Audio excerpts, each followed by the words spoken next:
Good afternoon. Real honor to have Jeremy Bloom today. Jeremy is CEO of Integrate, which is a B2B marketing software vendor. But as importantly, he's a world champion and Olympian skier, which explains his background. And he's also an former NFL player and the founder of a foundation called Wish of a Lifetime. Jeremy, I wrote a book called The New Polymath a decade ago, and it covered a whole bunch of Renaissance men like Da Vinci and so on. Man, if I were to write a sequel, I would have to include you. I mean, I bet you can play a couple of musical instruments. I bet you cook pretty well. What have you not done in your lifetime? Oh gosh, thank you for that compliment. I appreciate it. I am definitely not worthy of that company. But I think I've approached my life as, hey man, we only have a little bit of time here on this earth. It goes by fast. Everybody will tell you that. And so I've kind of become a life experience junkie to as much as I could. Like I just want to experience as many life experiences as I could. And very grateful to be able to ski in the Olympics and get drafted into the NFL and start Wish of a Lifetime, which is a charity that grants lifelong wishes to 80, 90, and 100-year-old folks. And we just merged with AARP, so 38 million members. Here we go.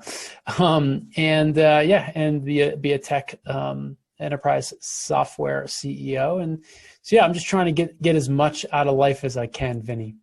And you has this been opportunistic, or have you planned and said, this is going to be my life? Yeah, good question. I saw the Olympics for the first time when I was 10. This was the 1992 Winter Olympics.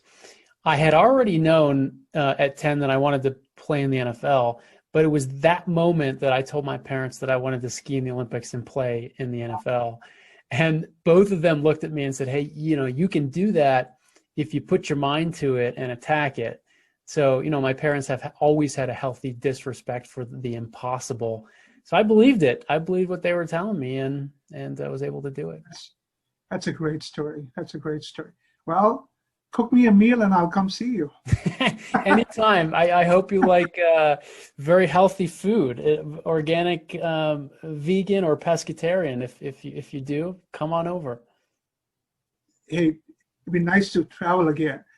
Jeremy, you're such a positive person. We've seen a lot of doom and gloom, but in fact, it's actually been just an amazing time for heroics, right? I call them acrobatics. Healthcare heroics. I mean, banks have processed 5 million PPP loans in a couple of months. Last mile delivery has, everything has turned to last mile delivery, the heroics, logistics there, manufacturing, PPE. I mean, just the scaling up and down has just been amazing, right? What have you seen that has made you go, wow, either in your customer base or in your network that you thought wasn't doable, and you go, wow, this is just unbelievable? Yeah, you're right. I think it's been a really challenging year for all of us for so many different reasons, even just the lack of human connection that we're all receiving this year of being sequestered during this pandemic, and all the negative news that typically tends to scale on, media and social media. But I think there's a lot of, people who we're grateful for and some heroes that are doing some amazing work. I mean, I remember when back in March or April, when we really didn't know too much about this pandemic, but yet the grocery clerks were still at the grocery stores every day, stocking the shelves, making sure that we had food. The delivery folks that were still delivering the packages and the prescription drugs and the things that we needed, as a human race to survive. Inside our customer base, there's been some incredible things happening as well. I mean, heroes is a big word, but we have a customer, Carbon 3D, and they're primarily known for digital manufacturing solutions, primarily like dental and manufacturing parts. But once the pandemic hit, they completely shifted their focus to things like ventilators, things like masks, medical devices and materials. And we've seen that, ingenuity and passion and grit in the United States when we were running low on these things, and people came together and worked really hard to get us to where we are. And now we have, some of the smartest minds in our country working on the vaccine. And, I know these things have been politicized. They shouldn't be. This is American ingenuity. There's no such thing as a Republican company or a Democratic company or a road or a mountain. These are American things, and I think we're moving fast and trying to do the right things. I'm so glad you said that, because I've been just, the media has been so negative and so focused on the anxiety and outrage. And every business interview I've done, executives are just outcome focused. They don't worry about politics. They're like stressed out, but they're doing their best. And it's been so refreshing to see that, in contrast with all the noise in the media and social media. So thank you for doing what you're doing.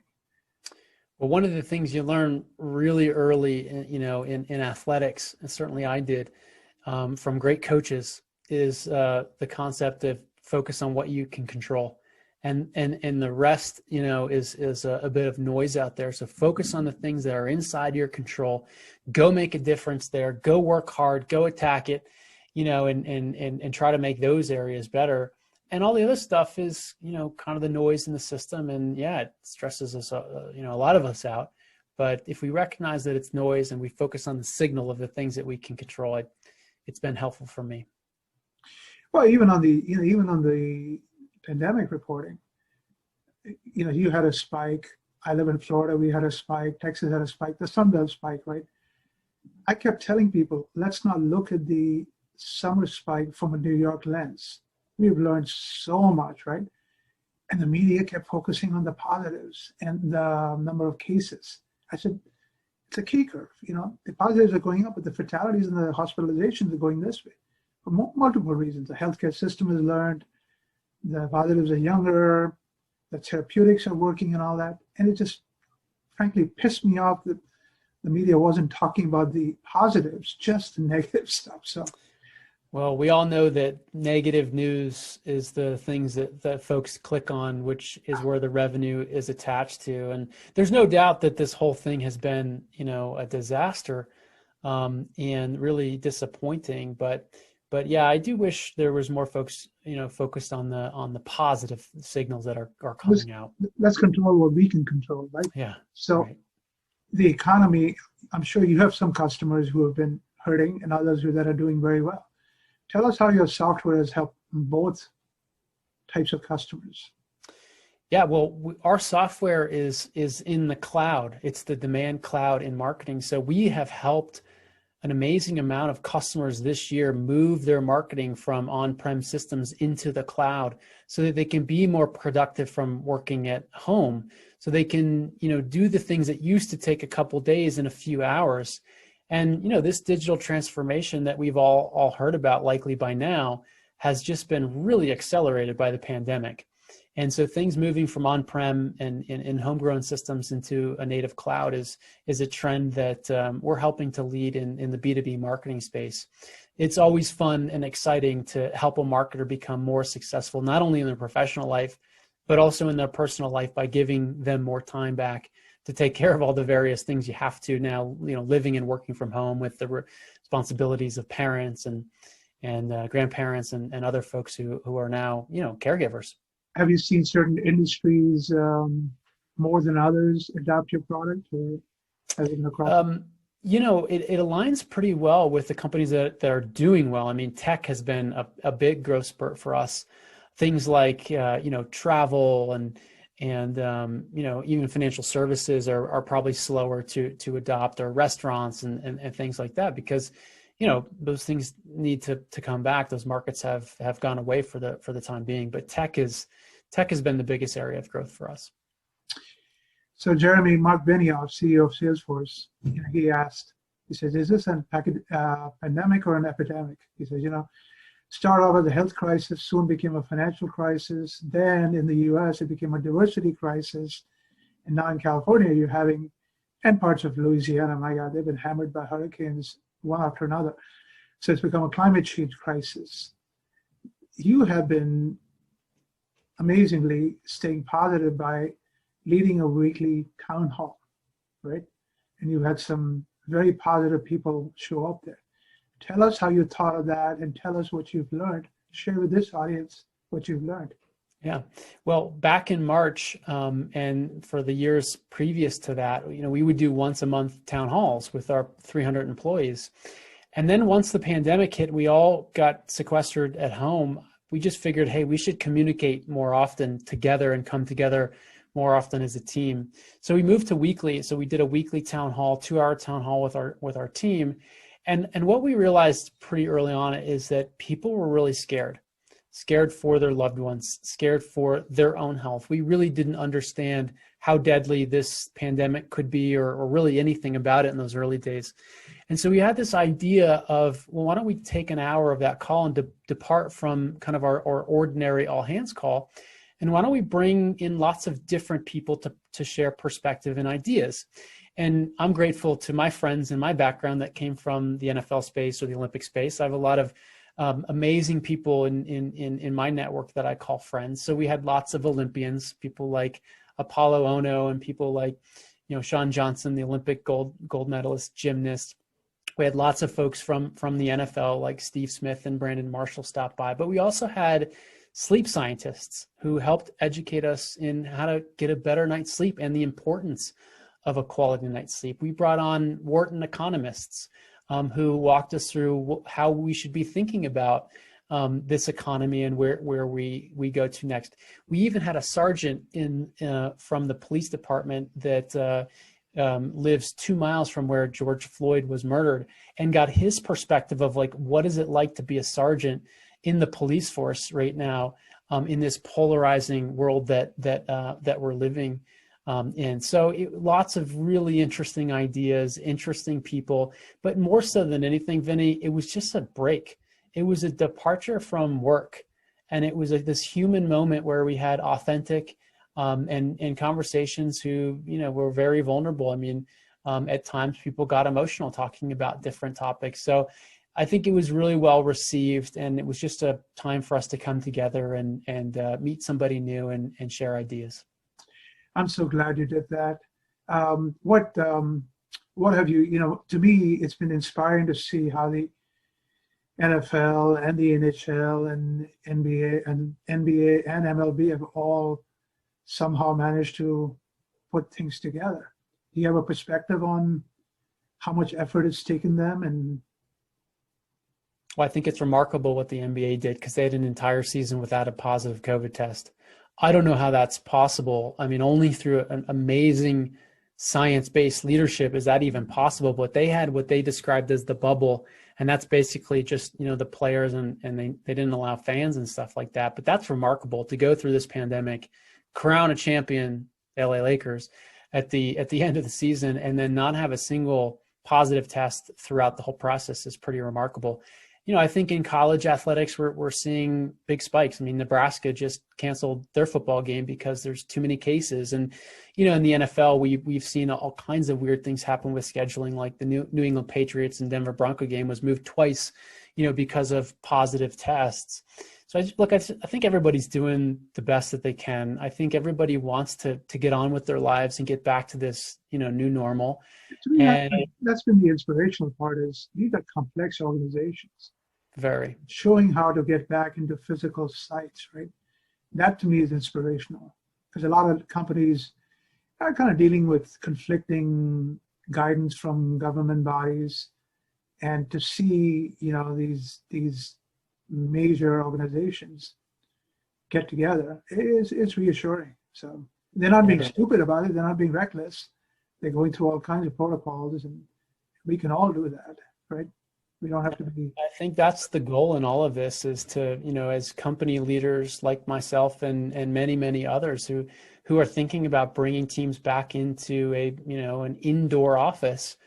I just want to make sure that we're being, and all of us are being really thoughtful about the things that we need to do to protect every single one of our employees. And so following down the path of scientific evidence, because I believe in facts and I believe in science, and I believe that the experts are telling us there's things that we can do to maximize everybody's safety. So, we're taking those things seriously and trying to, be good stewards of this information. Great. Well, Jeremy, let's talk about the economy a little bit. You're seeing almost a recovery in your high-tech customer base. what do you see broadly in your customer base or in the economy? Because I've been asking everyone, is it going to be a sharp V? Is it going to be a gradual U? Is it going to be a choppy W? Yeah. And I'll give you a clue. Many of them have said it's going to be, they didn't know how to describe it. And I said, you're talking about a Nike swoosh? They were, that's it. I like that. I like the Nike swoosh analogy because that would mean that we're beyond the bottom. I've never been able to predict short-term movement in the market, and I think very few people can. Even the most qualified experts have a hard time doing that. I always resonate with what Buffett says is like, I never know short-term movement in the market, but I can tell you what it's going to do over a long period of time. So I don't pretend to know, more than anybody else as it relates to the short-term movement. You're being modest, Jeremy, but that's okay. But I will say we're seeing some really encouraging signs, signs from companies like Okta, which is a technology company that focuses on security. I mean, their earnings have been very, very good.